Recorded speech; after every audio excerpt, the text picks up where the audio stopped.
All right, Sort of Sports Podcast, episode 199. Yes, that's right, folks. We are one away from episode 200. So, I guess Fisher and I's reactions to the first two rounds of the NCAA tournament will be episode 200. I don't have anything special planned for episode 200, so hopefully you enjoy. Just a pretty standard episode. I think the big next milestone, maybe I'll do something for 250. I don't know. But regardless, this episode I discussed with Quinn all the storylines for the women's March Madness tournament, and we touched on some men's stuff. I'm sorry that this is coming out late Wednesday night. I meant to get it out earlier today, but I ended up having something come up this afternoon, and that delayed my schedule on this. So I'm sorry about that. If this affects your watching of this or listening of this, because of that, I completely get it. So that's on me. I do want to talk a little bit before we get into the show with Q about the Oscars, because I really haven't discussed about like this much yet. And you guys know I'm a big Timothée Chalamet guy. That's my guy. And everyone who watches this, I'm assuming, has some concept of how the Sort of Sporties went. And you know that if I would have voted Best Picture, it would have been Superman and F1 would have been the top two candidates, with Sinners probably fourth and Wake Up Dead Man 3. But I could be swayed for Sinners to be the third best movie last year. I really, really like Sinners. And going into the Oscars, I was invited to like a big Oscars watch party by some friends of mine. I was like, you know what? I'll go. No problem. So I went. And I was pretty sure Sinners was going to be Best Picture winner. And I felt like Chalamet was going to win for Marty Supreme, which I feel like he deserved. And it was funny because a couple days before that, my sister makes a comment to me. And she's like, yeah, I just don't think Chalamet's going to win because of his ballet thing. And I was like, whoa. How do you know about that? Because like I saw that and I just figured it was well known because, it was shown to me because I'm a big Chalamet guy. Did not realize this has permeated through the culture as much as it had, and it was that big of a damn deal. Did not realize it had exploded that much. I'm not on social media that much. So you guys might think, because I post on here, I think I've been over that. I scroll like Twitter like maybe, I don't know, maybe like an hour, maybe an hour and a half. Maybe an hour and a half just due to the fact that when I go to the bathroom, that's what I'm doing. That just made you ask, Ryan's really in the bathroom a half hour a day? I don't know. I haven't timed it. Maybe I'm taking longer because I'm looking at Twitter. Who knows? But my point is, I'm not really online that much. So like I didn't realize the Timothée Chalamet thing was that big of a deal. Moral of the story is, I was like, well, if my sister knows about this, are they really not going to give if my sister, I was like, what? Like, how does my sister know about this?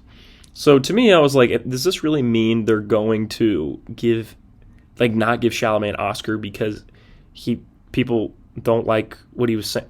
For what it's worth, I think he's right. It's just not very nice. And I think, if anything, this is some great publicity for opera and ballet. So oddly enough, there are people out there who are paying more attention to opera and ballet because of him saying that.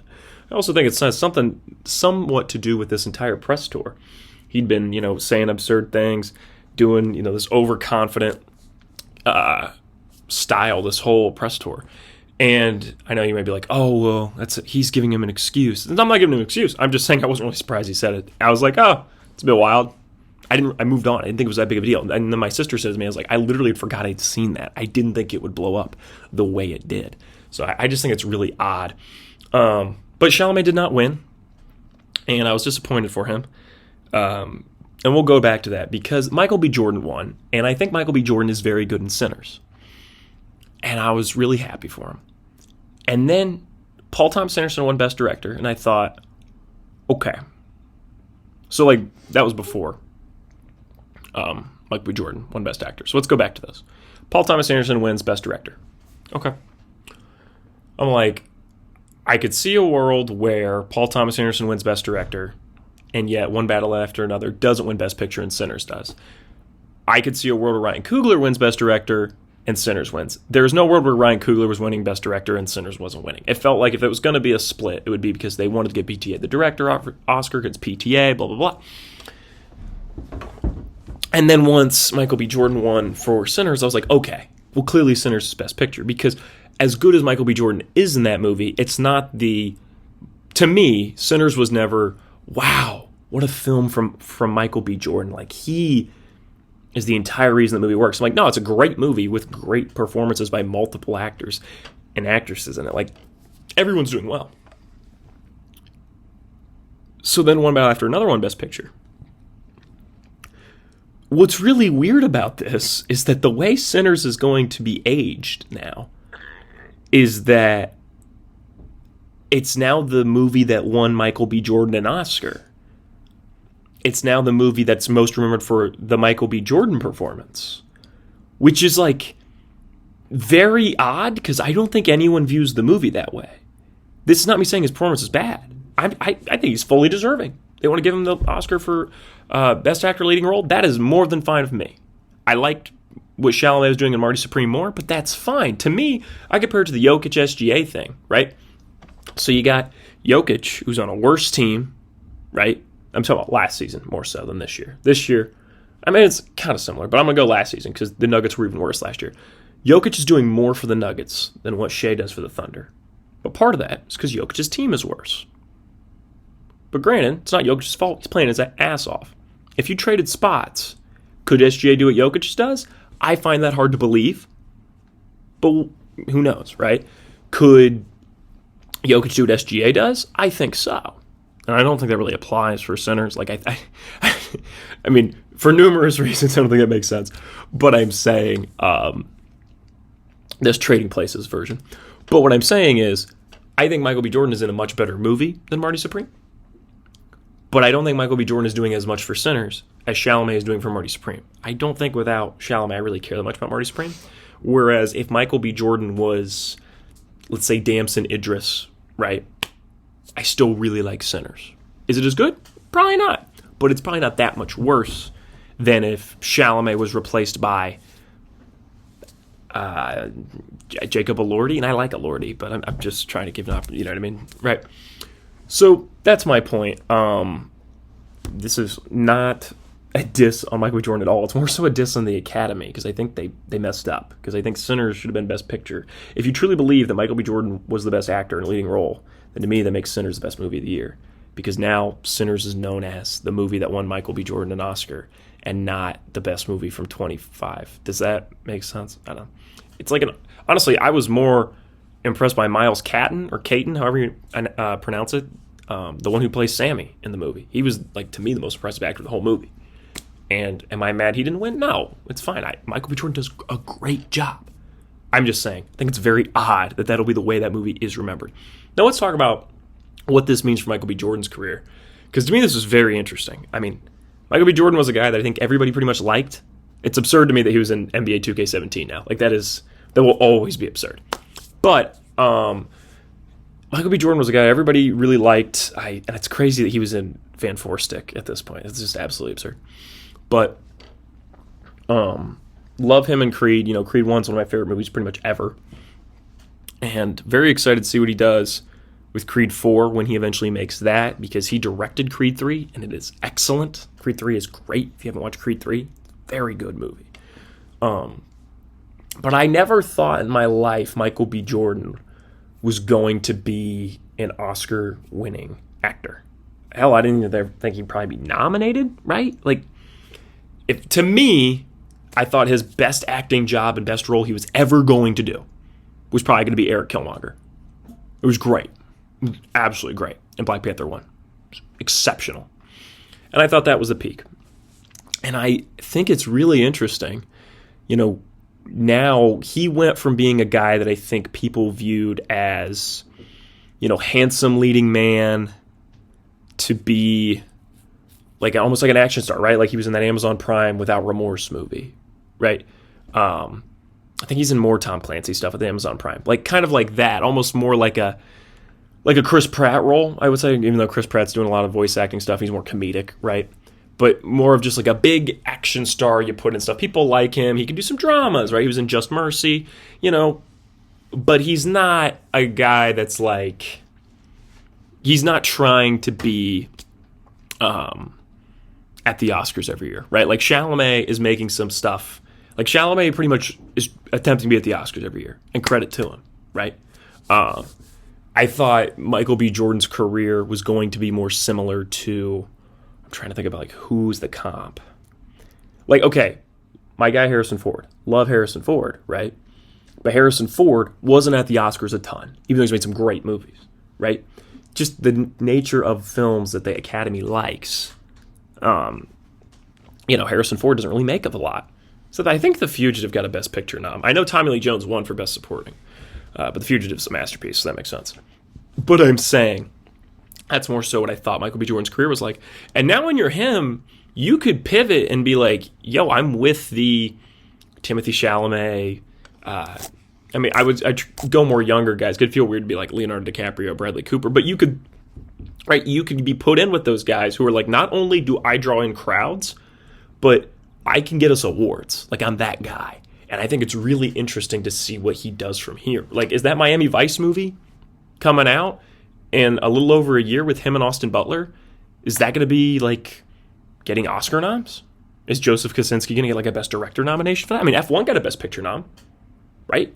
It's like, is that movie going to have like award conversation? That's really cool if he's able to make these big blockbuster films, but yet everybody respects him as an actor. Like, he is going towards that area that like a Chalamet and Butler and a Lordy are all trying to get to, in a really interesting way. It's like, is he like Brad Pitt? I don't know. So I'm really interested to see what he does with this, because this is not something I think a lot of people expected out of his career, and he could do some really interesting things from here. And he's also directing more movies. I know he's got another movie he's working on directing right now, and we'll see how good that is. I'm really interested to see what he does, because this is a big boost for his career, obviously. And let's talk more about my boy Chalamet, because he had probably the best response one could ask for after losing the Oscar, which is they just dropped the trailer for Dune the next day. And that was, to me, a win-win situation, because if Chalamet wins the Oscar, you're like, hey, and guess what? Here's what's next. Dune Part 3. But if he doesn't win, it's like, okay, moving on. Dune Part 3, we'll see you next year, right? Like, that's so win-win from his team. I'm sure they were thrilled by the fact that that's the way it could work out.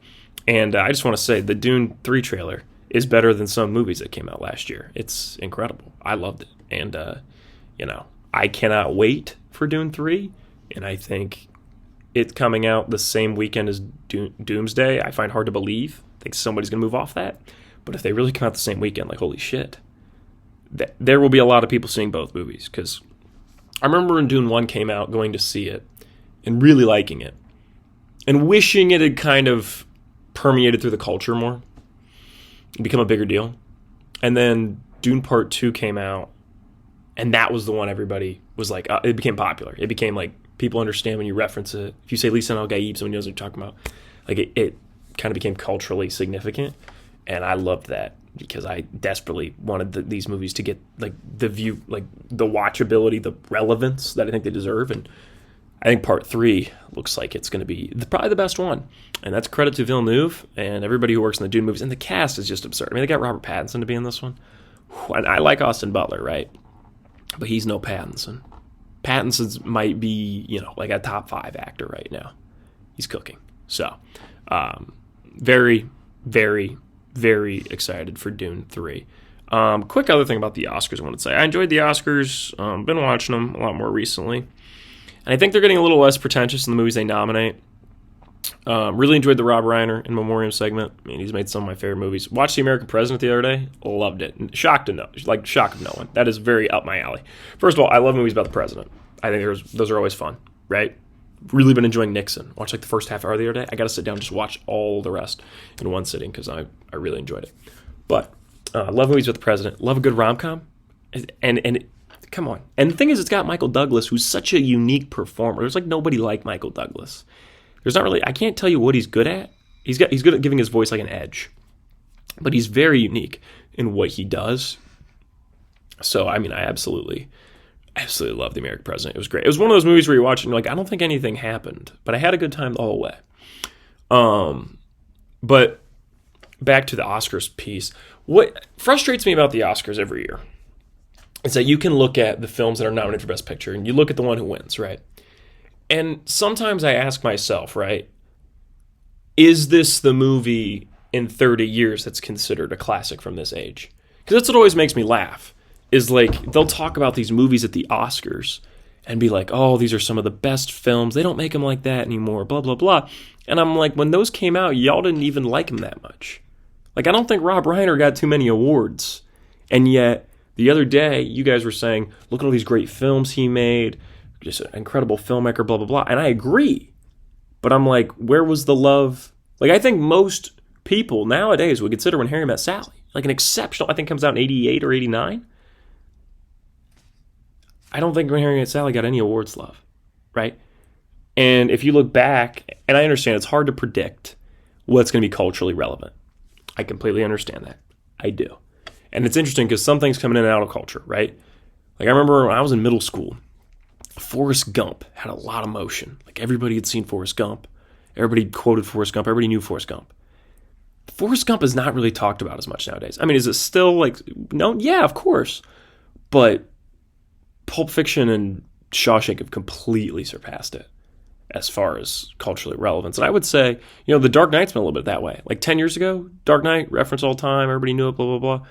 All the stuff with Joker, all that. Is it still referenced some? Yeah, of course. But The Dark Knight is not as talked about as it used to be. I think part of that's the Batman's influence. Everybody likes that movie because it's great. But I just think it's interesting what comes in and out of culture because it's constantly shifting, right? I mean, there's a lot of stuff that's not as appreciated in its time as it will be down the road. I remember when Interstellar first came out. That was when I first started watching videos and reading reviews about movies. And there were just people that were like, it's too damn complicated. Like, it's good, but it's not known the best work. And then now everybody props up like it's one of the best movies ever. And I just think it's funny because I actually lean more towards it being one of the best movies ever. It is pretty great. But I go back and forth on Interstellar. I do. But my point is, it's funny to me with the Oscars is like F1 is a movie that got nominated for Best Picture. And I think the Academy clearly didn't think too highly of. Like Conan kept calling it a popcorn flick, and somebody made a comment about like it's good that there's still blockbusters, blah blah blah. And I'm like, all right, we're kind of like down talking F1, but that might be a movie. That's a great example of a movie that in like 30 years they're gonna be like, oh, they just don't make them like that anymore. And they're like propping up Joseph Kosinski, and I just think it's funny, like what doesn't get love in the time, but yet ends up going on to be considered a classic. Like I think if you look up a list right now, right? You look up best movies of all time, like top 50. I bet Raiders of the Lost Ark is on a lot of those lists. Raiders of the Lost Ark did get a Best Picture nomination, right? Didn't win. Let's look up what won that year, right? Let's check it out. I'm gonna look it up right now. So we need the 1982 Best Picture because that movie came out in Chariots of Fire came out. I don't think too many people consider Chariots of Fire better than Raiders of the Lost Ark anymore. They just don't, right? Back to the Future was not getting Best Picture nominations. But if you look up best movies of all time, Back to the Future is probably on there a hell of a lot more than what was the Best Picture in 1986, because the movie came out in 85. Platoon, which people still like Platoon, don't get me wrong. But do people in general all consider Platoon better than Back to the Future? I don't know, right?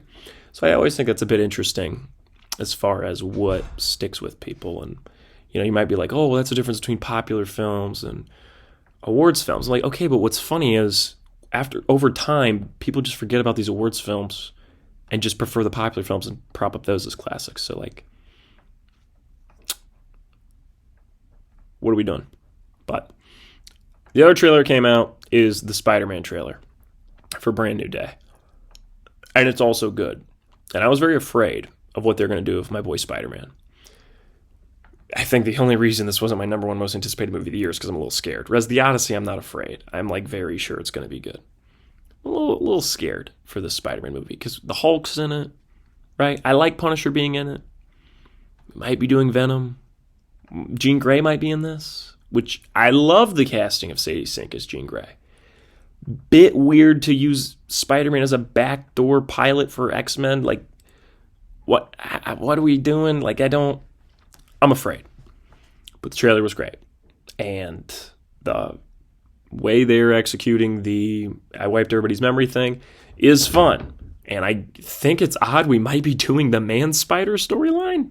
Like, we might be doing the storyline where, like, Spider-Man slowly becomes more spider-like. I think that's pretty clearly what we're doing based off the trailer. And I think it's really good. And I really like the way the suit looks. This is probably the best Spider-Man suit we've ever seen on a movie. I'll say it right now. I'm also a person who loves the Tom Holland Spider-Man movies. I think it's dumb how many people don't like them. Like, Homecoming is excellent. I think Homecoming is better than probably every Spider-Man movie live action. Other than probably maybe Spider-Man 1 from Tobey Maguire and probably Spider-Man 2, I'd say. But it's close. Like, I think it was the top 3. I think No Way Home's probably 4th there for me, and 5th's probably Far From Home. I really like Far From Home. I just think it's funny how many people are out in those movies. People overthink it. Like, Homecoming's great. It's great. I don't know why anybody considers it not. We've only gotten one real movie. Well, I'd say 2. Like, 2 real movies where Spider-Man's in high school for live action. And it's Tom Holland's first 2. That's it. Like, the Amazing Spider-Man ones of Andrew Garfield, like, it basically doesn't even feel like he's in high school. And the Tobey Maguire ones, he's fully not in high school, really. Like, kind of. But the most it's ever felt like he's in high school is the first one. You might think, well, the second one, they're on a high school trip. Yeah, and it feels like a high school trip. I remember when I went to Europe on a high school trip, I was like, you know what this makes me want to watch? Spider-Man Far From Home. So it's like they nailed that. I just don't understand the hate for those movies. They're great. Also, Tom Holland's like the best on-screen Spider-Man. And I love Tobey Maguire. And I think Andrew Garfield's a great actor. But Tom Holland's best on-screen Spider-Man. He's great. So, Tom Holland and Zendaya might have the chance to just absolutely crush it. Because they could do Odyssey and Spider-Man in the span like 2 weeks. And everyone's going to be like, damn. So we're in the potential Tom Holland renaissance here. Where the Spider-Man movie, I think, has a chance to be the best one with him. Which would make it one of the best Spider-Man movies. And I was really afraid of what they were doing with this Spider-Man movie. Really was. And I think they got me. I think they got me. Because I watched trailer once, was like, it's pretty good. Dune trailer's better. I watched it again, I'm like, okay, Dune trailer's still better, but like, this looks good. So, a little concerned by the fact there's no buzz over the Supergirl movie. There's like zero buzz about that. A little scary. We'll see. But no, the Spider-Man trailer. I wish they would have kept the I Love You, New York, but You're Bringing Me Down song. That was pretty cool. But everything I'm seeing with the way it's shot looks completely different than what we've been seeing. And it feels like we're going to get the most, like, Spider-Man. It feels really comic booky. And, like, that's low-key the secret, right? Because for the 2010s, the way we did a lot of these superhero movies was we went away from the comic books, which is fine. I think everybody's like, oh, that's bad. Like, different things go on at different times. We go through different phases with these movies. And right now we're in the point where it's like, let's make everything feel more comic booky. That's how the Superman movie felt. The Batman movie, you might be like, oh, that doesn't feel like a comic book. It feels realistic. It feels like a dark noir comic book, in my opinion. Whereas The Dark Knight feels like a crime movie. I'm saying they have these distinct styles right now, and I think the Spider-Man movie feels like a Spider-Man comic. And the Punisher being there might rock as long as he's not in it too much. And same thing with Hulk. You can't be in it too much.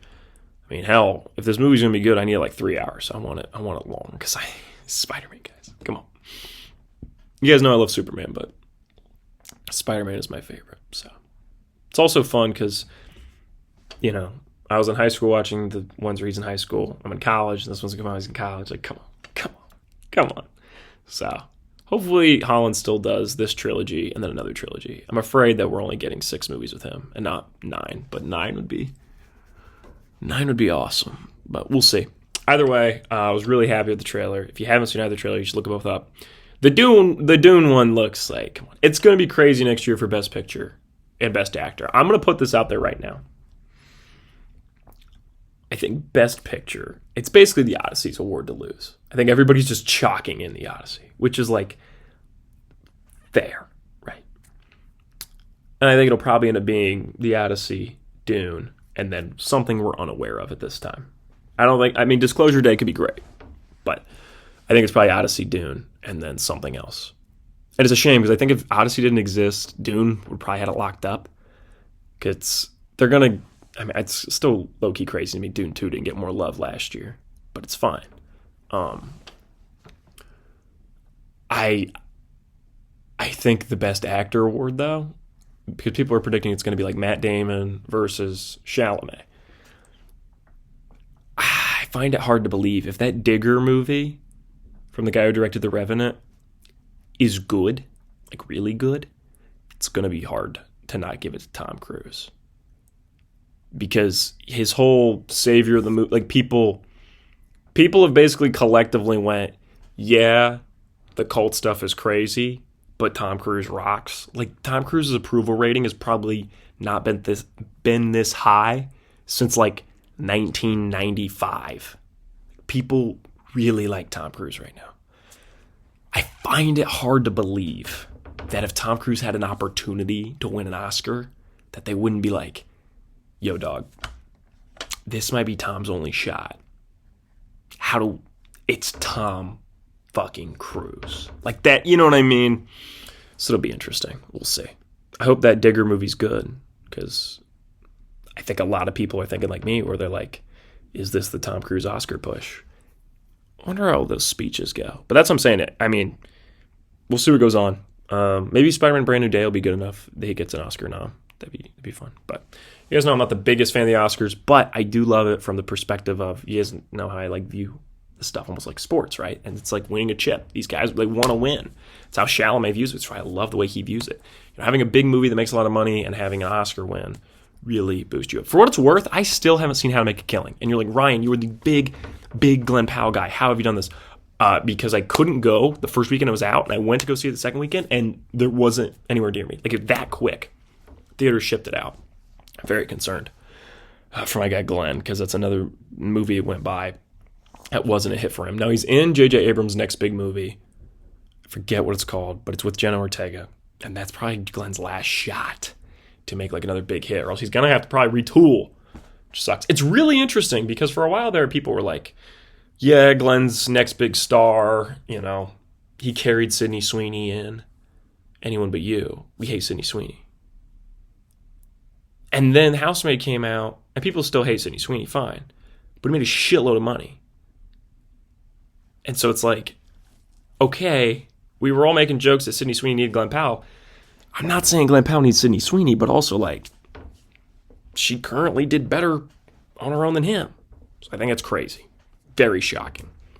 As far as Glenn goes, I'm sure he'll be fine. It'd be really nice to know he was going to be the lead in that Miami Vice movie alongside Michael B. Jordan. It's really a damn shame that it's not going to be him, but it's fine. Hopefully this movie with J.J. Abrams is really good, and everybody goes out and sees it, and Glenn is still one of the top dogs. But a career I'm very interested right now is to see what Jacob Elordi does next. He's in a really interesting spot, because his Wuthering Heights movie, I don't think people in general like, but it's making money. So it's like, what is next from Elordi? Because Elordi wants to be, like, he's trying to do Chalamet. Like, that's what he's trying to do. And I'm interested, like, what he does next. Because I don't think he's going to do a franchise. But what's his Dune, right? Like, what's his thing? Or you could argue, like, Saltburn was his Challengers, right? Where it's like, me on my own. And you're like, you just flip from Chalamet to Zendaya. I'm just giving you an example. Zendaya's in a lot of franchise movies. She goes off, makes a movie that's really good, and people went and saw, and it made money, and people liked it. And without her in it, I think there's less eyes on that film. What does Elordi do? One of those, or does Elordi go do a big franchise movie? Because I think right now he's really lucky that these big name filmmakers want to work with him. It's like, what's his next move, or does he just keep running that? Him and Butler in similar spots. They're kind of neck and neck. Right? And how do you break through? Because Butler's going to have the Miami Vice movie over you, which is going to be A, good. Like, I'm pretty, like, 100% sure it's going to be good. And B, like, popular, right? Like, it's going to be popular. It is.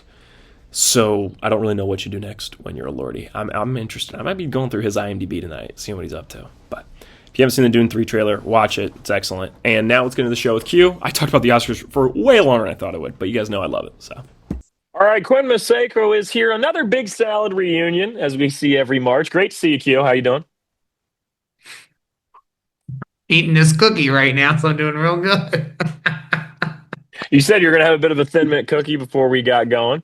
As you can see, I thought it would be fun. I mean, there's really nothing special behind me. I mean, it's just I'm actually in the same room that I do late night with Ryan in. So, I mean, as far as the background goes, like I'm just there's the curtain behind me. But I thought it was fun to have this nice beach. If you do watch the video version of this podcast, you can see me having this gorgeous beach behind me. I thought about doing the March Madness logo, but I just thought it was funny to have a beach. I just think it's quite humorous. Well, I'm sure they would want their name, image, and likeness royalties as well for that. Well, then there's that, right? That's a very good point. I mean, what is it? You cannot. Oh my gosh, they run it after during every sports game. You know, if you don't have the written consent of Correct. blah blah blah blah. Blah. Yes, the consent But of the that's a reporter broadcasting account of the company. game. Well, the broadcasting company, the production. Yes, yes, Yeah. yes. I mean, the NCAA, they're doing lawsuits constantly. Well, not suing other people, usually getting sued. So Well, yes, they are. sure I their mean, lawyers are and busy. they did have the giant round table at the White House a couple of weeks ago, so maybe they're going to get some legislation that'll be able to streamline these rules regarding NIL. Really? I did not know about this. Yes, about every conference commissioner was there in attendance, atop of officials from the NCAA. So, and if you didn't know this little known fact, that Charlie Baker, who is the former governor of Massachusetts and was a Republican there, serving 2015 to 2022, is the commissioner for the NCAA. So Really? the political will there. Yes, yes, a liberal Republican governing there. So that's all good. So that's Yeah. he has some experience in the political world that he can advocate for these causes. Is it usually a former politician? No, it's not. So it's so interesting. Oh, I believe he is the president or the executive director. I'm sorry. I believe Marty Walsh, who was the former mayor of Boston and was Secretary of Labor under Biden, became the executive director or not the president, but whoever is actually doing the day-to-day operations for the yeah, yeah, NHL yeah. player union. So, yeah, very interesting that's the chosen path that's happened in post-political careers for both those people that are both from Massachusetts. Wow. Okay, interesting. Well, Quinn, tonight it's Monday night. Selection show was yesterday. This will be coming out Tuesday or Wednesday of this week. I'm going to record a little piece either before or after this. It's going to be me talking about the Oscars and movie stuff. Yep. But we got a lot to talk about. Your bracket is not finished. No, I haven't actually. I got interrupted last night when I was going to watch the selection shows and just didn't get to it. So I'll be making some selections on the fly or just offering some commentary on some selections here. Well, it's going to make sure. My goal is to make sure it's a lot of different insight than what we'll be talking about tonight with Austin Fisher. Correct. Fisher and I, I'm willing to bet, is going to be very rambly, very all over the place. We got a lot more. I think we'll make Structure it here. structure here for this one, which is funny because it used to be, in my opinion, like the podcast format is better for is the more loosey goosey, and the show Late Night with Ryan, I'm usually more structured. But for the March Yeah. Madness Spectacular, we're just going to ramble. I actually forgot my earbuds. I'm rocking the AirPods. I don't really like the AirPods as much. They make my ears feel a little funny when I have them in for a while. I prefer just like Mhm. I've always just been more of a wired guy. I'm not a big Bluetooth guy. I don't use Bluetooth in my car. It's just easier to plug in, plug out. I don't like waiting for when you use Bluetooth in the car, there's that slight delay and it bothers me. It just bothers me. But, so I look fancy today. I'm on a beach. I'm in a quarter zip. It's So on. that means that your Apple CarPlay must not be Bluetooth connected then. Like, what do you mean? Do you not have Apple CarPlay? No, it's just straight Bluetooth. Oh, well, that's Like I interesting. don't have the special Apple one. Okay. My Jeep does not do that. Because my car, you can connect via Bluetooth or you can plug it into the charging cord. My truck is only plugging into the charging cord. And that's the difference between technology that was a 2020 model versus a 2024 model. So there you go. You know what year my car is? Oh, Just off the top of your head? you know what? That's probably why you don't have it. I want to say it's 2019. It was 2020. It's really funny you said that. See? That's what made me laugh. I thought you knew. I thought that's why you said that. For what it's worth. Well, I knew it was close. I knew I was close. I'm impressed. All right, Quinn. Let's start off with the women's. I think that'll be a key piece, Yeah. as you're a big women's basketball enjoyer. Yes, I am. You usually do better than me in the women's bracket, as you know more than I when it comes to that. I try. You are a big Huskies fan for women's I basketball. am. Michigan State goes Sparty for men's. Yes, and Just in obviously case some people aren't familiar with Big Salad legend Quinn Maceyko. yes, and obviously on the women's side this year, the Spartans have been playing very well in the best basketball conference of the nation, which is the Big Ten. And they held their own pretty well and were in the top third of the conference when it came to standings this year. So I believe her name is Robin Freilich, who is the coach there at Michigan. Yes, I am correct, at Michigan State. I believe she might have came from, I thought she came from Ashland. Yes, I was correct. She coached at Ashland. Really? So she was the one that was there that really picked up their program and their success that they had in the mid 2010s. And then after that, she left to go to Bowling Green and had success there and ended up then going to Michigan State. Looking back at her time in Ashland, she won conference every year. She coached there 3 seasons, and she made the Elite Eight every year, won the championship once, and appeared and was runner-up the next year after that. So pretty well on the D2 side, and only lost 3 games overall in her D2 coaching career. And then at Bowling Green, started off the program, rebuilding that at 9-21. When she left, they were 31-7 and her last season. And at Sparty, she has won 22 games apiece in each of her first 3 seasons, this one being her third currently. And they made the NCAA March Madness tournament also. So good for her on starting out in the green and white on the banks of the Red Cedar. Mm-hmm. So Well, I bet that excites you. I mean, possibly having a Michigan State versus UConn, your two teams in the Final Four. this is It's a possible. possibility. Now, granted, Michigan State, fifth seed, and they're in South Carolina's region. Let's Right. talk about some of the storylines going into this tournament. The big one, obviously, the best player in women's college basketball is Juju Watkins. I think Fudd is second. I think you'd agree with me on this. I would agree. And then I don't even know. I don't even know if Juju's played this year No, Juju's because not back. of I the mean, injury. Juju's still So out with her torn ACL, so yes, she'll be back next year. Kind of on a Paige Becker's timeline, in my opinion. I yeah, believe next year I could see them being a number one seed. She's teamed up with Jazzy, those two together. I mean, Jazzy was the number one recruit last year and goes to USC, has had a really good year. It's just the team you're missing your best player. It's rough. Right, right. they're a 9 seed going in. I felt bad for their draw. They have to play South Carolina in the round of 32 if they win their first game. I mean, that's rough. Yes, yes, it is. And what's so interesting too is that if you don't know about this, about the women's side, for them to mitigate costs when it comes to venues and such, on the men's side, they rent out and they go to these bigger arenas and play, which is kind of the double standard there with NCAA in this tournament. But the first 2 rounds, the higher seeds in the I was region. just watching Nixon the other night. Surprised it isn't a Title IX violation. Ah, see, exactly, right, exactly. Oliver Stone, where are you? But That if you movie's go, fun. You got to watch it. It's fun. Um, but in the first 2 rounds, they're hosted by the higher seeds. So the 1, 2, 3, and 4 seeds of each region host that set of games at their home campus. And then in the regionals, they only go to 2 locations versus 4 with the men. So this year, which is pretty actually non-advantageous to anybody because the 2 regionals are Fort Worth, Texas and Yep. Sacramento, California. So Connecticut is one of the Fort Worth first number 1 seeds. Um, Texas, Texas is in the other Fort Worth. Yeah. which makes sense.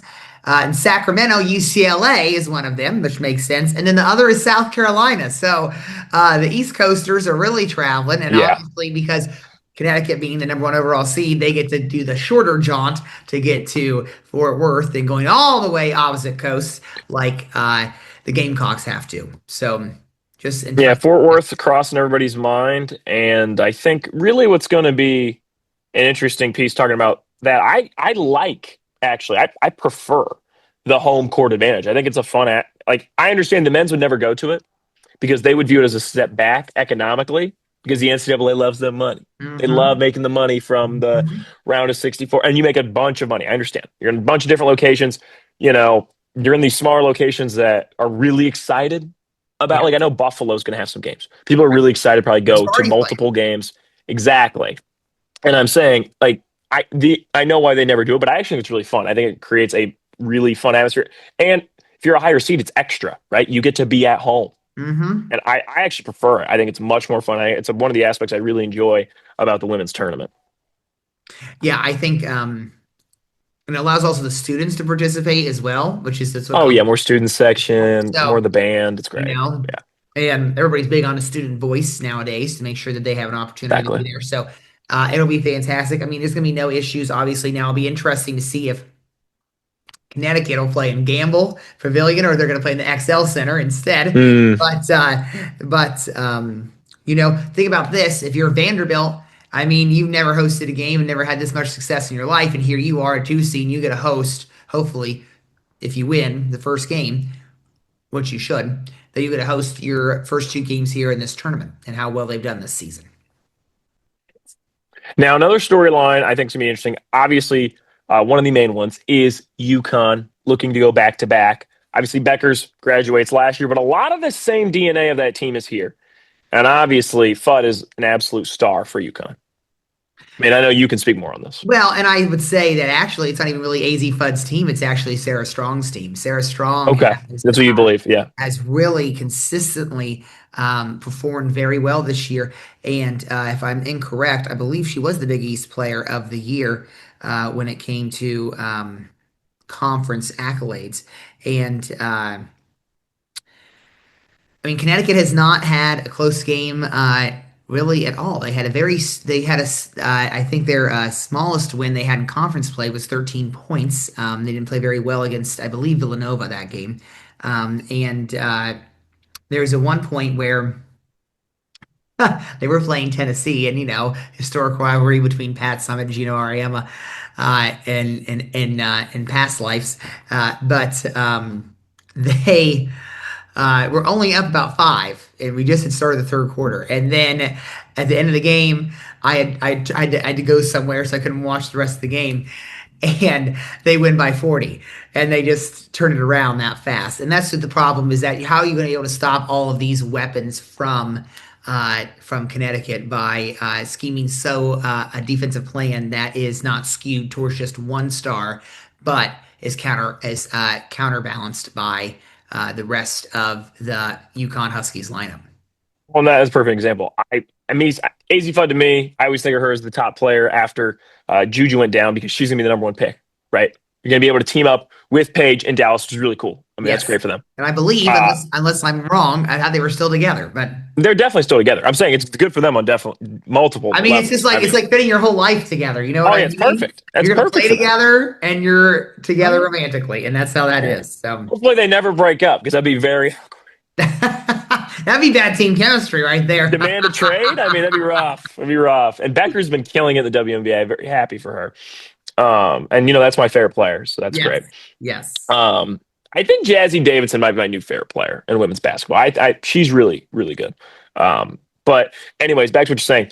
I believe Fudd's the best player in women's basketball, just like that. You pointing out Sarah Strong as a sophomore. I mean, she is averaging more points. She has been elite for UConn, so it just shows that they might have arguably the two best players in the tournament. Well, and There's an last argument. year in the championship game, she posted a double double there too. As a freshman. So I mean, that just shows um, her abilities and how well they've taken them off. And I actually just confirmed that she was Big East Player of the Year and Defensive Player of the Year because of how strong she is rebounding and blocks too, being surrounded as a forward down in the paint. So it should be interesting to see if Gino can get the job done for a 13th time in his career. Well, and then another storyline going into this women's tournament. The SEC, they always claim it means more. It actually might this year because Texas won the SEC tournament. Mhm. South Carolina lost in the SEC championship. Both are number one Yeah. seeds, both deserved. Vandy, a two seed, a Vandy team that's very good. Yes, yes, yes. And LSU, Texas, also a two seed. yeah, and Texas is playing very well. Vic Schaefer has got the team riding high right now, and they struggled against South Carolina during the regular season, and were able to come out on top there. Um, and I believe that tournament was played in Greenville. So, I mean, right down the road from Columbia, South Carolina, practically a home game for Dawn Staley and her team. And Madison Booker and Rory Harmon played very well, and they were able to take that automatic bid, which they were going to get in anyway. But it really solidified them being a number one seed this tournament. Yeah, it's really impressive. You look at it. I mean, having four of the eight top two seeds is absurd for the SEC. Yes. And I mean, an LSU team that there's gonna be people that just look at it and go, "Oh, it's Kim Mulkey and LSU, natty." Like there's people that fill the brackets that way, and I completely get it. Yeah, I mean they are. Kim Mulkey's got them there. I mean, you got to think Kim Mulkey's a home is she's the favorite daughter of Louisiana, and Yep. she played at La Tech when La Tech was very successful. Yeah. Is the Lady Texters. only person that's been a uh, champion as a player, an assistant coach, and a head coach in NCAA women's basketball history. So she's got her team right there right there again, and they'll definitely be a force to be reckoned with during the tournament. It's a shame Baylor hasn't been able to bounce back from her leaving yet. Yeah. Yes. They Exactly. used to be a real powerhouse. They were. I mean, you think the days of Brittany Griner and Odyssey Sip, Hmm. and Kim Mulkey was very respected after winning her first championship in 2005. So it's unfortunate that that's the hits that programs take. And sometimes when coaches leave, they leave. They not only now can take players with them in the transfer portal, but they also take away their influence and structure that they've given the program. So your recruiting base shrinks, and you are not able to be as successful when it comes to the postseason. Well, that's my argument is the most important thing in college sports anymore is the coach because there's a reason people can stay. They're not just staying now because they committed there. I mean, you can leave at any time. So what keeps you there? More the brand. Everybody's got money, right? You know, everybody's flush with cash. So it's like I can get paid anywhere. It's the coach, and that's what we're seeing in football for Chris Mhm. Signetti, right? I mean, hell, you guys lost your top wide receiver to him.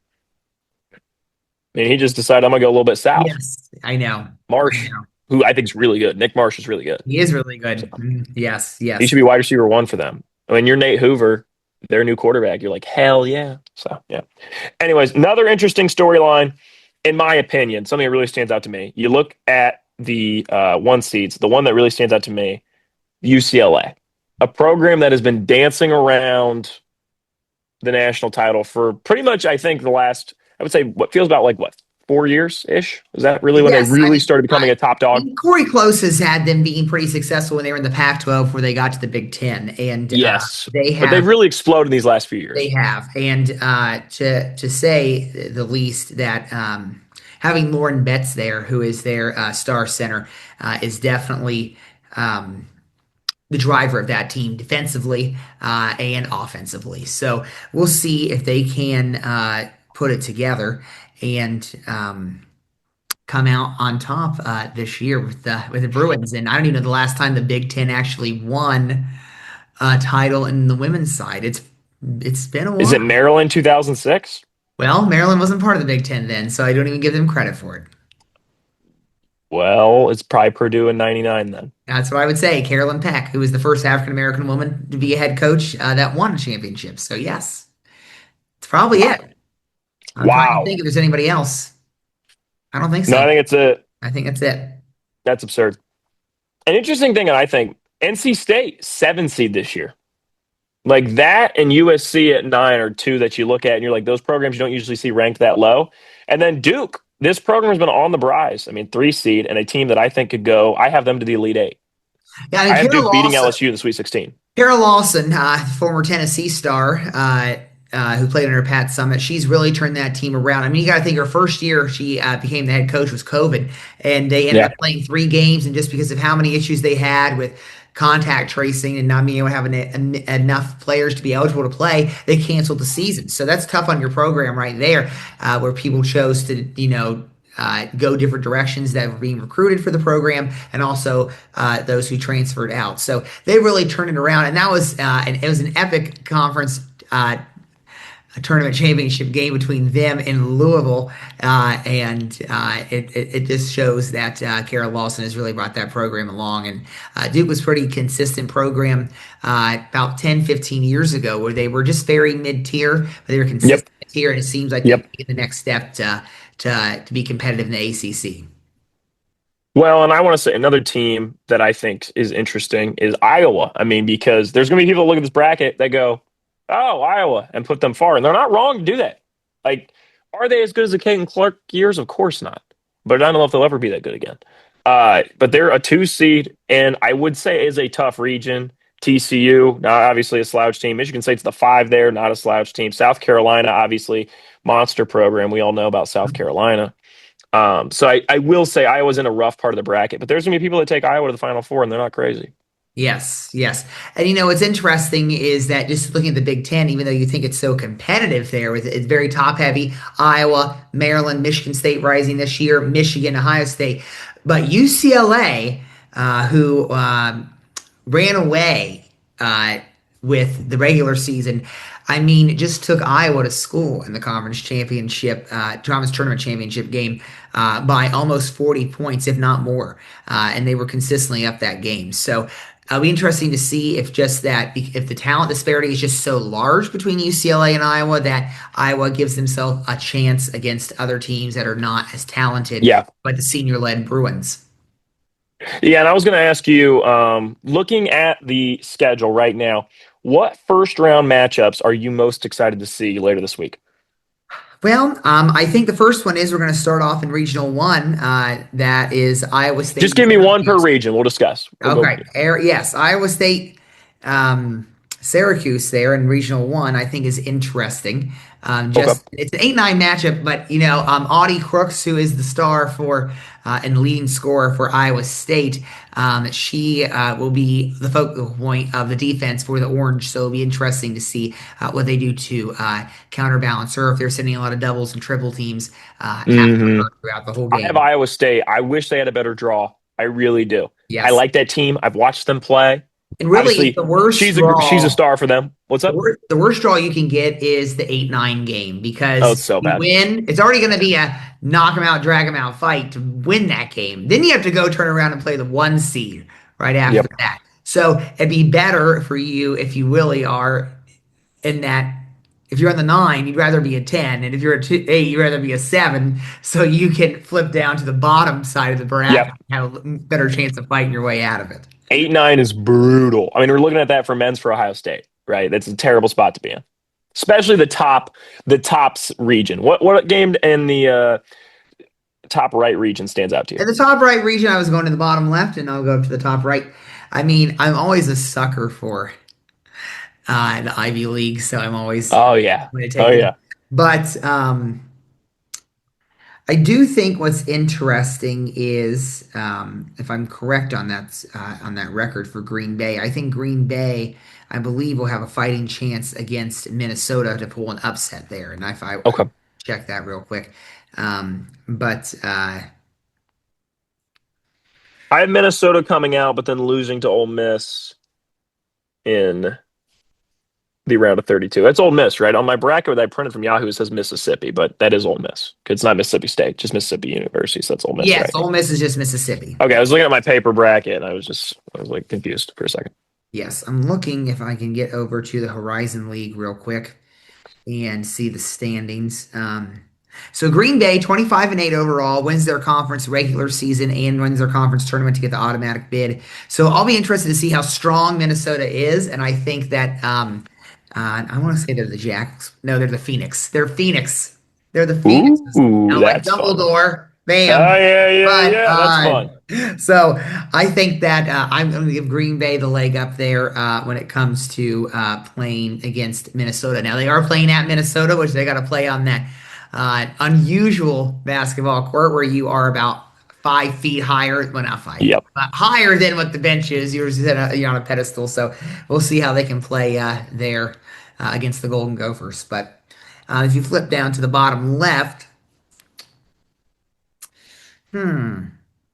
I don't know if I really have anything of I have interest. one for this, so we're good. I have one. Um, But I think the UVA or ASU first four game I think is interesting because I think if yeah. ASU can win, I think they could beat Georgia. Am I saying that mostly because I remember Molly Miller at Grand Canyon and picked that team for upsets? Yes, I think she's a good coach. I think she's done well. I mean, she was very successful at Grand Canyon. That's why she's coaching at ASU now, and I could see them winning a few games and then losing to Iowa. Well, and what's interesting there in that bracket are the Jackals from that's not the Jackals, the Jackrabbits from South Dakota Yes, State, which are yes, always prone to SDSU. fourth and Yep, upset. And what's very competitive in the Summit League that was between them and North Dakota State. Only one game separated them in the regular season, and ended up being South Dakota State winning the conference tournament to get into. one for the men's, one for the women's. Yes, I'm yeah. saying because North Dakota Hold State on. got to make the men's. Yes, Not you're that that was a right. one game separation. Sorry, I was just saying each school had one.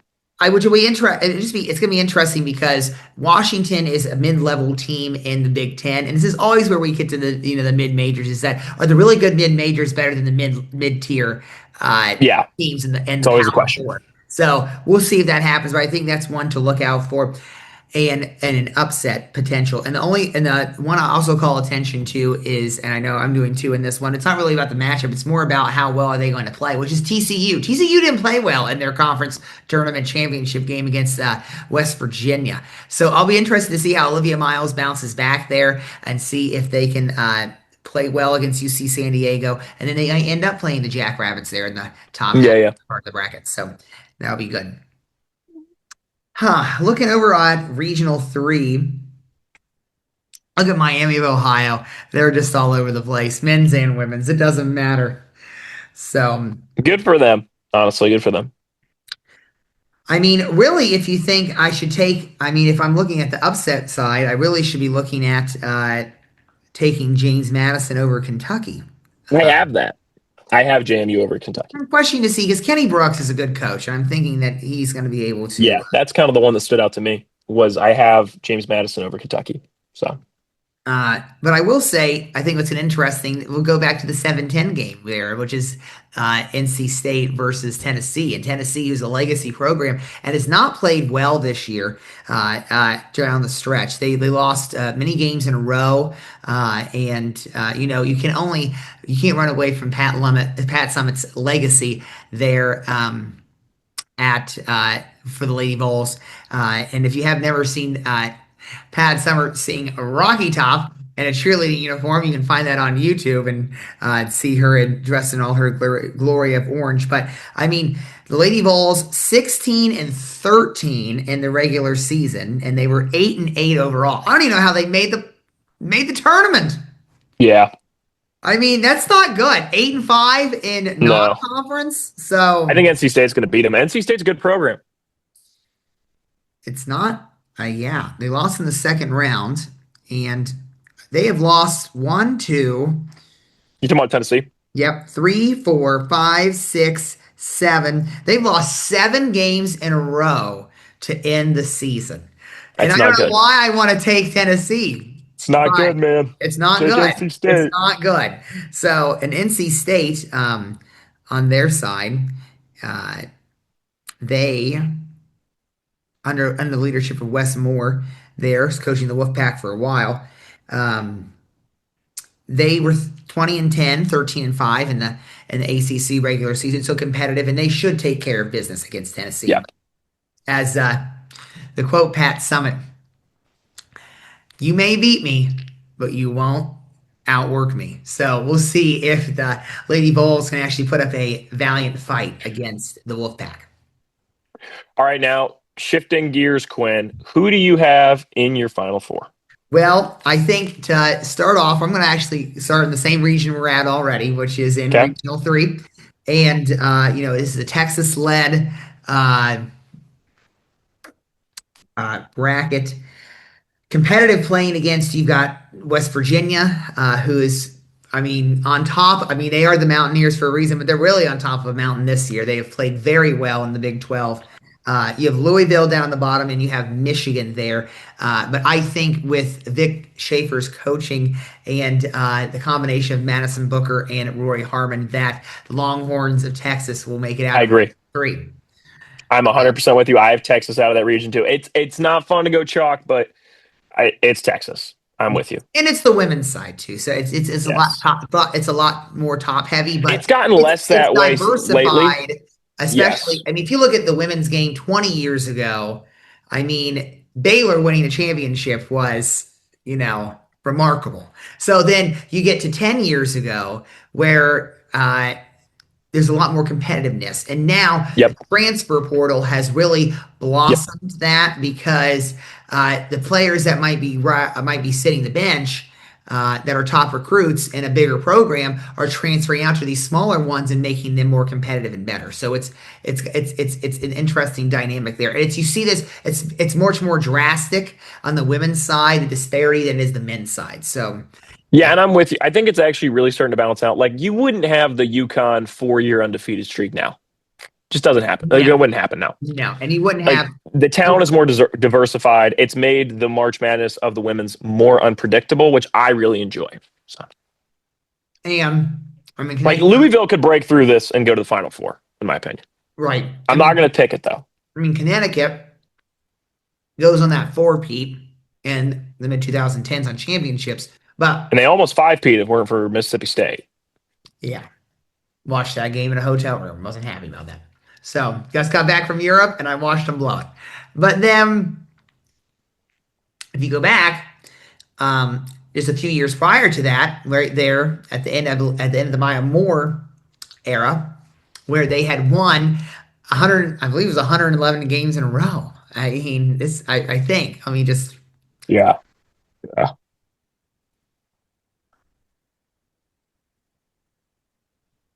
Because was it Maya Moore directly into Brianna Stewart, or am I flipping it? you're right on the time. It's just that there's a gap. There was gap. Yeah. Yeah. Yep. Okay.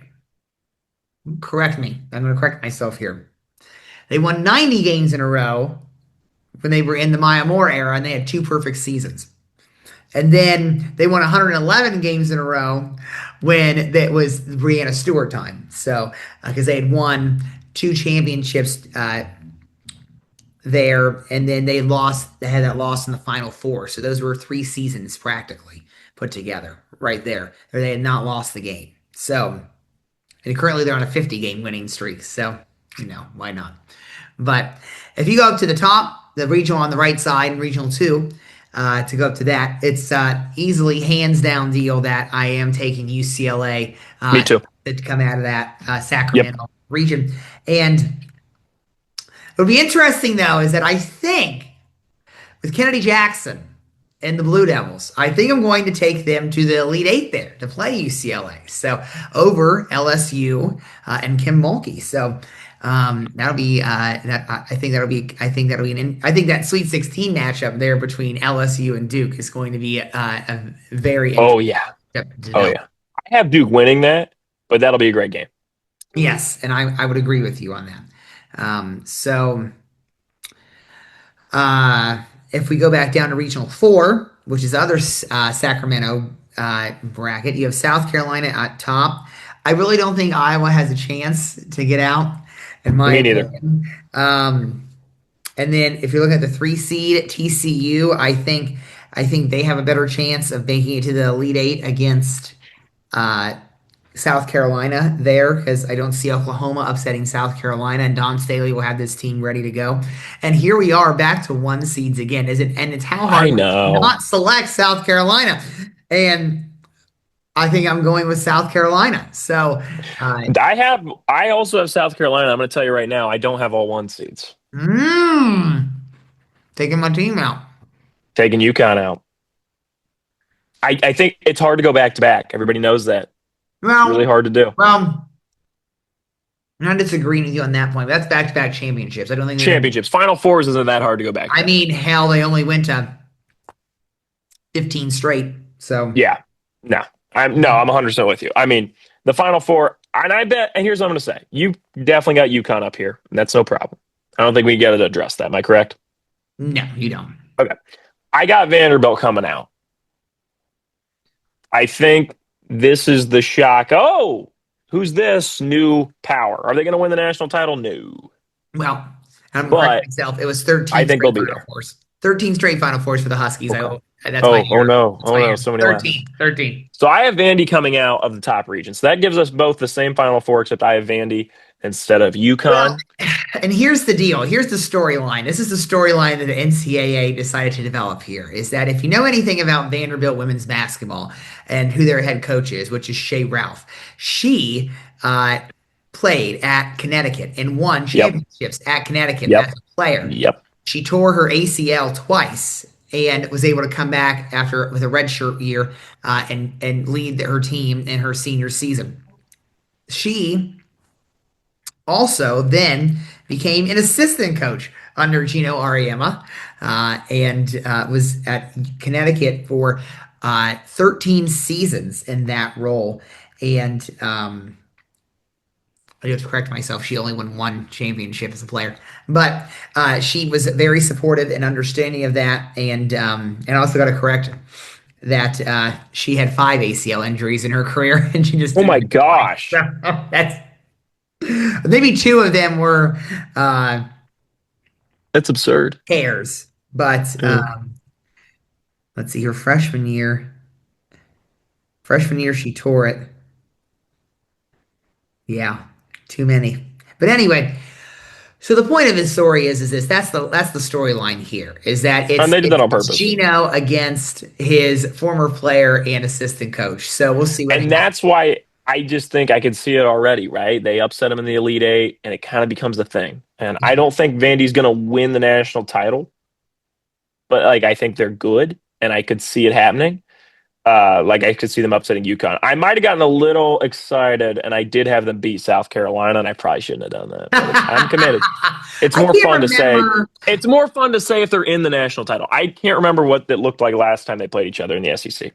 Yes, that's what I was going to see too. But I am going to take the Huskies, and here I am, all 1 seeds. But I mean, it's hard to topple these 1 seeds in the women's They're bracket. really good.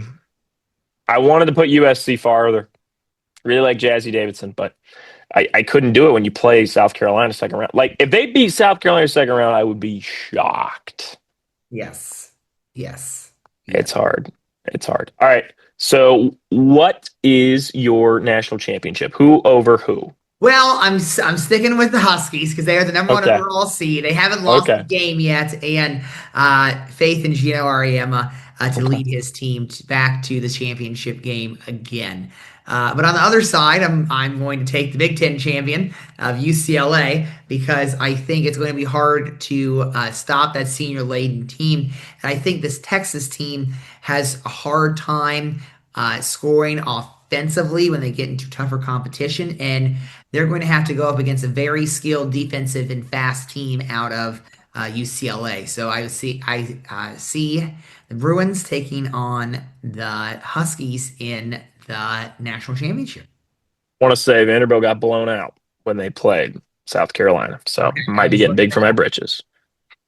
You have UConn over UCLA, you said? I've Connecticut at playing UConn. UCLA UConn over over UCLA. You've been South winning. Carolina.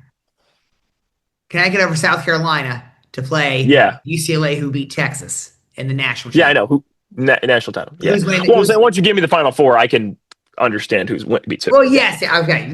Were you Your asking? national champion is UConn. You have them beating No. UCLA.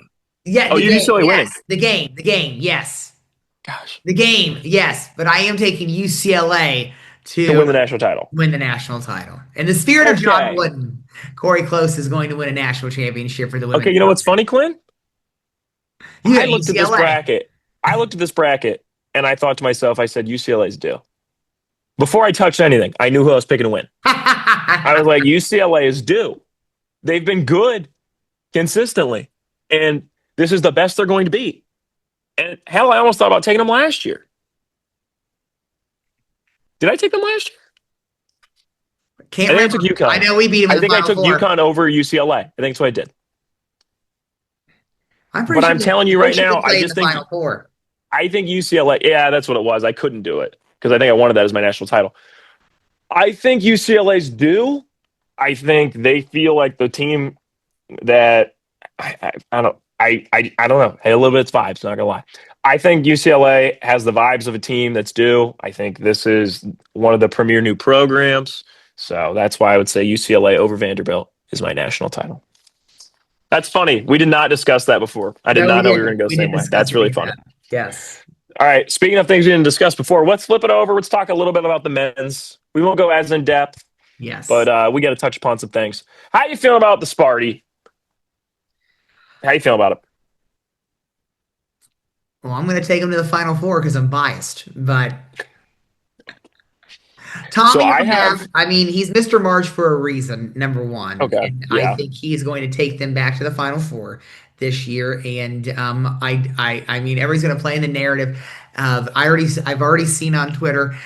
Only thing you can count on is March is Duke and Michigan State being in the same region, which they have been in the same region, I believe, 8 times out of the last 15 tournaments. So why would it not happen? I mean, so now I will say that he's only beat Duke 3 times in his career, twice in the tournament. So that was in What's the 2005, other one? Yeah, what's the other one? Because you know the one we're all thinking of. 2005. He beat Kentucky and Duke back to back to get to the Final Four, and then beat Duke in 2019 against the super team who should have lost to UCF and Is it the Taco. round of 32? They played UCF? Yes, and that was not even a foul on Taco. So Yeah, it was I ridiculous. remember that. But they just kept skidding by and skidding by.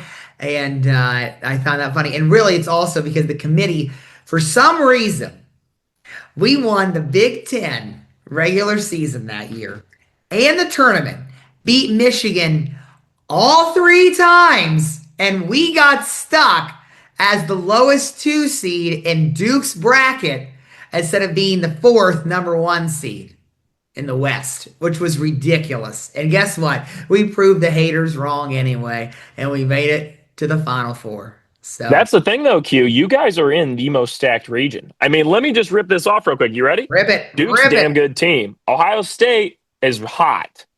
Okay. I Are mean, hot. they're not going to beat Duke, They're in the but they're top hot. side of the bracket, aren't they? They're 8-9. Yes, they're going to have to play Duke. So they're done. But I'm just pointing out, right? St. John's is the 5th seed. That's easily the best 5th seed of the tournament. Yes, but I think Kansas, they're a going to team lose in that the is first all over round. the place. Sorry, what'd you say?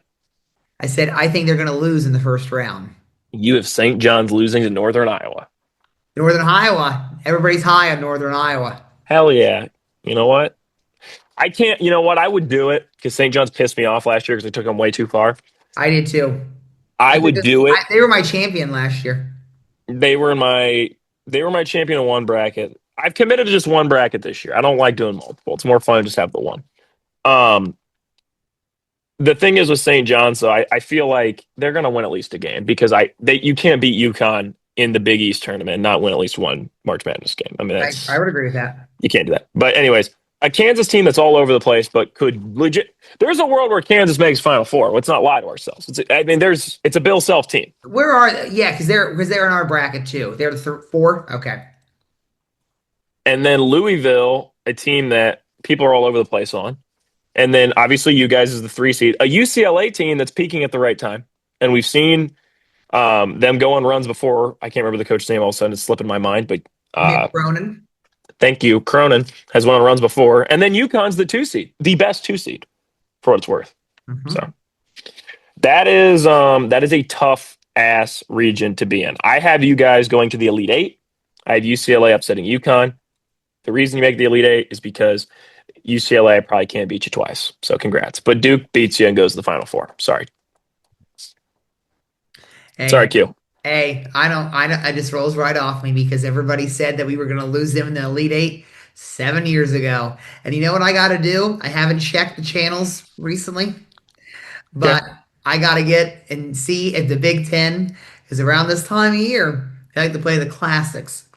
So they play that Duke Michigan State game over the course of an hour. So I just have to relive that glory and that's the problem too, is that game was such a heavy lift that it just, you know what I mean? When people have such a big game that you have to get to that almost final round or the final round where it takes the wind out of your sails. And Yep. I thought we were winning that game against Texas Tech. We got down 10 early, but we were down 2 with about a minute 40 to go. Wide open three and just a touch off. And I thought From if Cassius? we would have made that three, nope, Matt McQuaid. He would have made that three, we would have won that game because we I were don't on think you beat terrific run Virginia, there. though. I'm fine with being in the national championship and losing. At least I'm back there. At least I get the Big Ten a True. chance. True. But True. That's fair. so That's fair. That's how Michigan fans probably feel. They've went to multiple national titles, and haven't won. they It's been can't a while. win. Can't do it. 80, I think, what, 89 is their last win? Yeah. Their only win. Yeah. They never won with the Fab Five. No. Always came up short. Yeah. All right. Steve Fisher. What'd you say? Steve Fisher. Yep. I like him better than Quinn. the Aztecs anyway. All right, Quinn. Any hot takes you want to get off about the men's bracket? I mean, you're going to take Penn over Illinois? Not now. I Why? want it because if it was Yale, yes. But it's Penn. That was kind of gutsy. But Penn, terrible. They were terrible in the regular season. It's And just they got hot at the right time. they did, and to win their conference tournament. And let's remember, folks, back in the day, about 5 years ago, it's not even that far away, when the Ivy League didn't even have a conference tournament. It was just if you won the regular season. Yep. So Yale would have been the pick, but they had to go get more money. Yep. So I mean, that's what's so crazy. I was looking back. Don't we all? Yes.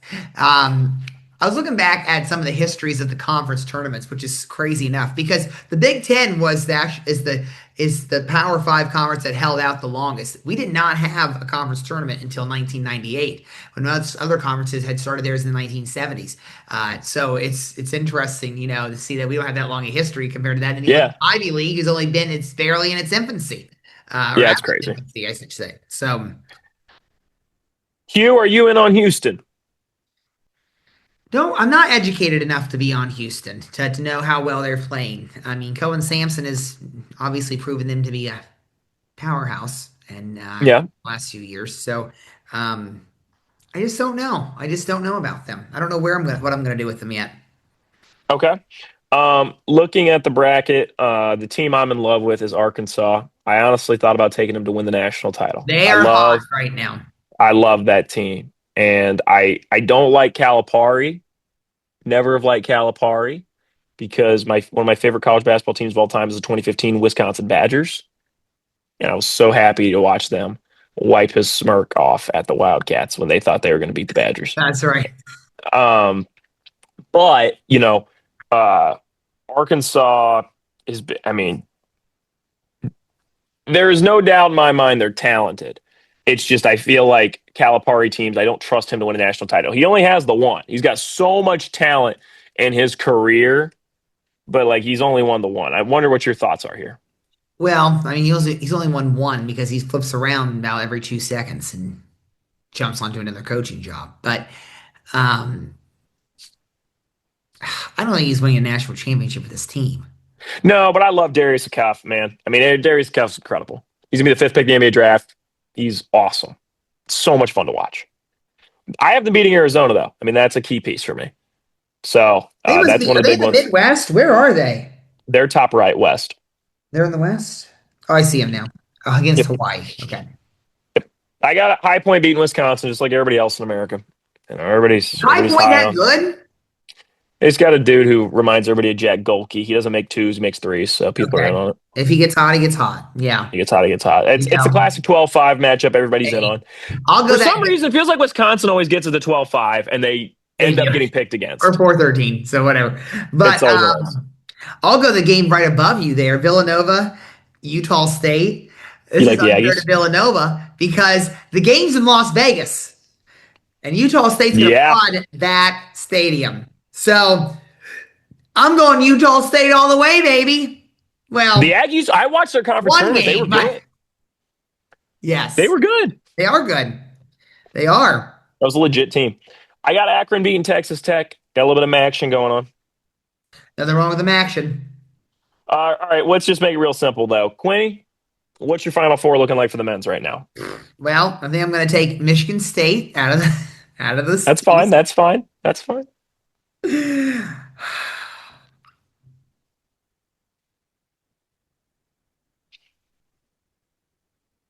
think I'm going to take Houston out of the South. I'm with you there. I have the same. I Don't think trust Purdue. you don't trust Purdue. Okay. Okay. I'm going to take Arizona out of Okay. the West. That's fine. What about Midwest?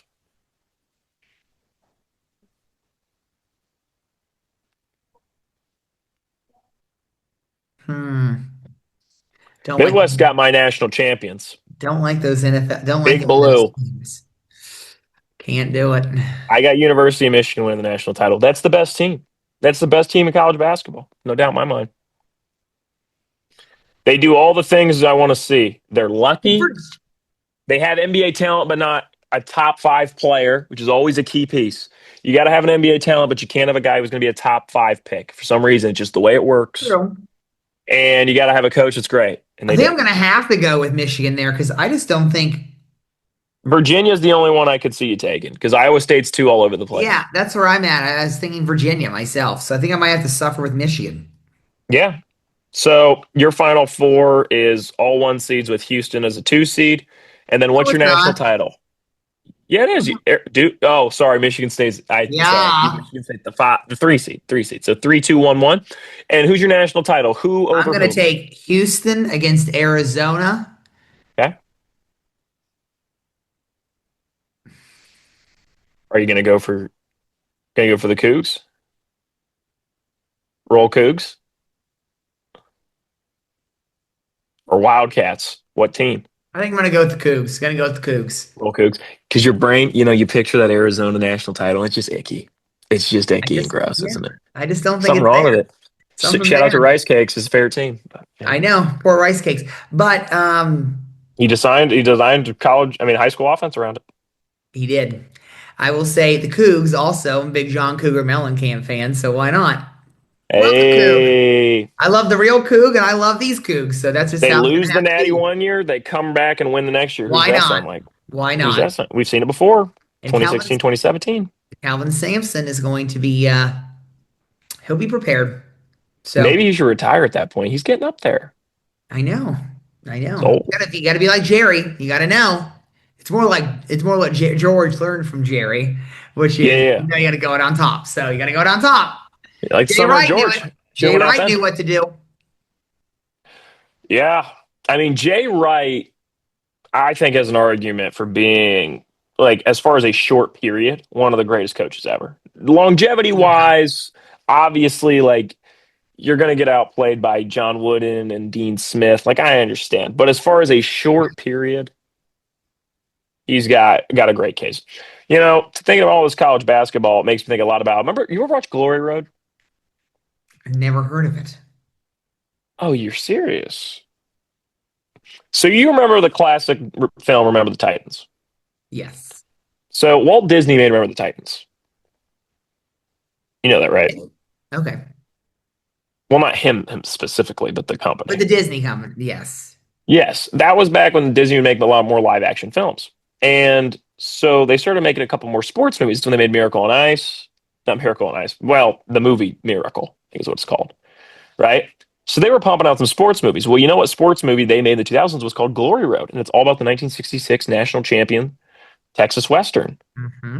against the all white Kentucky team in the Yes. national title. It is an excellent movie. It's great. Is it as good as Hoosiers? No. But what is? Hoosiers and Space But Jam pretty clearly the two beacons of basketball. the question is it better than Love and Basketball? That's your ORS. favorite? That's your favorite? Never seen it, but I know it's highly Okay. rated, I'm pretty sure. He got game, Jesus Shuttlesworth. Who's Shout got out to my game? boy Mason. I had a good friend who really liked Jesus Shuttlesworth. The movie is called He Got Game. Oh, I've never heard of that That's movie. what Shuttlesworth's from. You didn't realize that's what Jesus Shuttlesworth is from? They always called Ray Allen Jesus Shuttlesworth, I thought. That's who he is in the movie. Oh, okay. That's He what he acts plays. as? Oh my Okay. gosh, you don't know this? No, I don't know Oh my where it gosh, came from. Spike Lee made a movie called He Got Game in like Well, 1997. he also made Ray Love and Allen Basketball. plays him in the movie. Yeah, I Spike know. Spike Lee Lee. loves basketball. Spike Lee loves basketball. No He also shit. made he also made the my career mode on 2K16.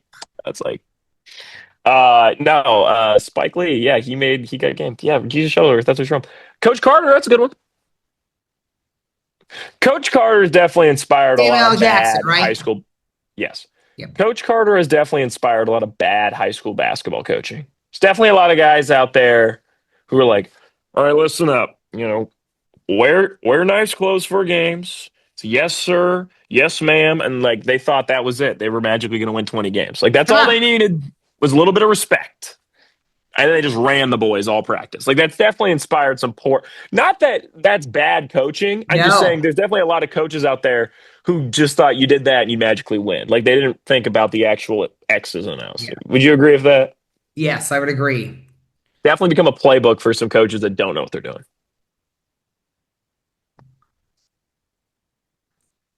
Then they're like really hard on the kids because they're like, "But I'm trying to make you better." It's like, no, you just want to be Coach Carter. Just want to be Coach Carter. I will Be say Coach Love Carter. and Basketball, 85% on Rotten Tomatoes and a Spike Lee film. Can't get Okay. me against it. Okay. Well, you've never seen it. You can't I prop it haven't, up. but it's a cult classic of black cinema, so I Okay. better All watch it. right. Well, maybe you should watch it. Exactly. I've heard of Love and Basketball, but He Yeah. Got Game is more Omar what I've Epps heard is about. the first guy that gets killed in Scream 2. Oh, Regina Hall's in it too. Dennis Haysbert's in it too. Yes. That's Yes. a good cast. Yes. Yeah. You asked me before the show, you're like, the Oscars were last night? Yes. Shout out Michael B. Jordan, my Yeah, it's celebrity got a big lookalike, win. right? Huh? My celebrity lookalike, right? No. Damn it. Really trying for that one. You're getting there. Trying my best. Trying my best with the hair, Yeah. You might have to hit the Don't. gym a little bit more. Ooh, yeah. Yeah. I might have to hit the gym a lot to look like Michael B. Yeah, All he's probably right. doing high rocks. Oh, I bet he's doing crazy shit. I remember I read one time my guy Glenn Powell's like workout routine, and he like runs on a treadmill at like an absurd rate, and then is like lifting weights as he does. Yes. Like it was Yeah, crazy. that's how they stay in shape like that. Oh, it's disgusting. I mean, is it worth looking like that? Well, beauty is pain. Well, true, but I live an easy life. You know. Oh, that brings me back to if anybody's ever if you're a TV fan, you've probably seen the Twilight Zone, original Twilight Zone. If you have not seen it, you need to. And this is a good one. It's the episode is called The Eye of the Beholder, which is Yep. this woman has went through. She's now on her 11th surgery, I believe, and she her face is all bandaged up. And they said, "Well, we're going to take a look at you. We're going to take the bandages off." And she's hoping that it works this time. The surgery works this time.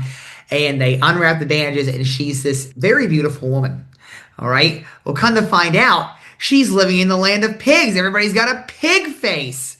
So she is ugly to them because she is not conforming to society's beauty standards. And she runs away from in the hospital from them, from the doctors, and trying to escape and get back in society. So, that reminds me of that. But your point Yeah. about that. No, it's a good point. I Yeah. always think it's interesting, like what goes in and out of fashion, right? There's people that Right. people consider attractive now that like 10, 15 years ago, like just weren't as in, just the way things Correct. go. You're Like exactly a right. Chalamet. Like Chalamet's look was not as in 10 years ago. It just wasn't. No, it wasn't. But that look is a lot more in now, which is Yes, interesting. it is. All right, Quinn. It was great. Yes. I appreciate it. Thank you for having me. And I'll have you on again. It was a great time. Big Always. Salad reunion. Great time always on Big Salad. Happy trails, Q. Yep. Thank you.